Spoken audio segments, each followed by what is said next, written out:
Video, we're going to be discussing installation and repair of the fuel lines on the Hummer H2 or a GM fuel tank. First, when it comes to installation, don't forget your float. All right, I almost did that.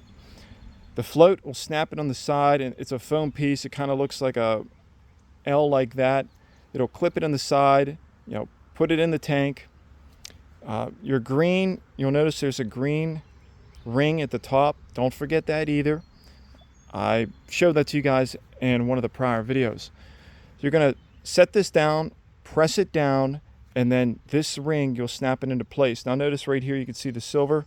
That's where this goes in. It lines up right there. Get the ring on there, spin it, lock it into place. You'll likely have to use a hammer and a flathead to get this piece to spin.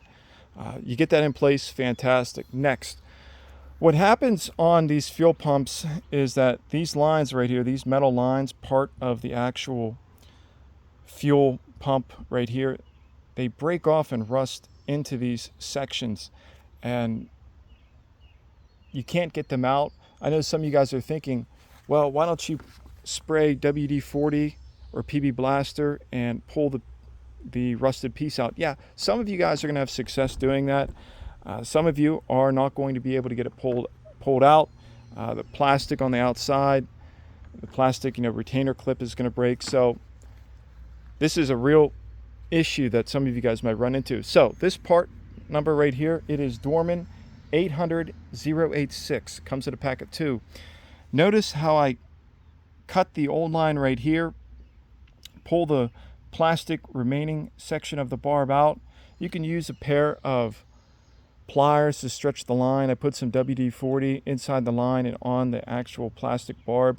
Press it in, get it nice and snug. Fantastic. So this line has been repaired. I know some of you guys might be thinking, well, can I go out and just buy a brand new line? I don't have to worry about doing this. They actually don't sell this line anymore, and I find it unnecessary to go out and spend, even if it was available, $100 when you can replace it for $10 and do the work yourself. So again, that's Dorman 800-086. So that's repaired. Now this section right here, this piece right here, we're going to work our way backwards. This is Dorman 800-108. This is a straight piece. They actually have an elbow. It's 800-109 for the elbow piece. I know what some of you guys are thinking. Well, use an elbow and run it like this. The elbow did not work. I tried it. I actually at one point had the elbow and I was running it like this. I didn't like that. With that being said, this is a 5/8 Evil Energy hose. Now right here, this is a 5/8 to 5/8 barb. So it goes this way, it's an elbow piece. This section right here is, again, another piece of the Evil Energy 5/8 hose. Now right here, that gold piece right here, this is a barb. It's a straight barb going this way. It is 5/8, so plugs into here, and this is a 1/2 inch line. After that, you can see I did place hose clamps down, 1, 2, 3, to really hold that into place. This barb wasn't fully locked into place, like right here. This is really solid.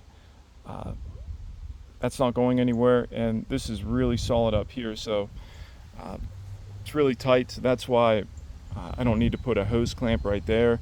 And with the plastic right here, I don't like the idea of putting the hose clamp on this plastic. This is really tight, so I don't really want to tighten this down anymore and break the plastic inside.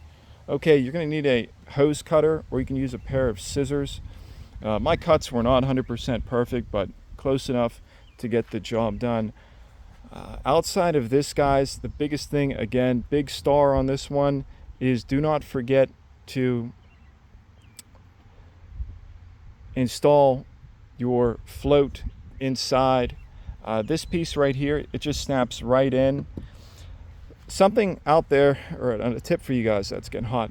A tip for you guys out there who are running the stock setup on this line, what you can do is, what I recommend is taking a zip tie and running it around here, and then taking the zip tie and running it from the top and around here, and that's going to pull this in a little tighter. I haven't decided yet if I want to do it on this piece. I did it on my yellow H2. That's how somebody did it from the factory. So again, you'd run a zip tie around it like this, nice and tight, and then run a zip tie on the top of that, and that'll keep this piece pulled back a little bit and keep it much tighter. But overall, guys, this piece is not going anywhere. This isn't going to leak. I'm very confident in this repair job. We're going to get this H2 back online.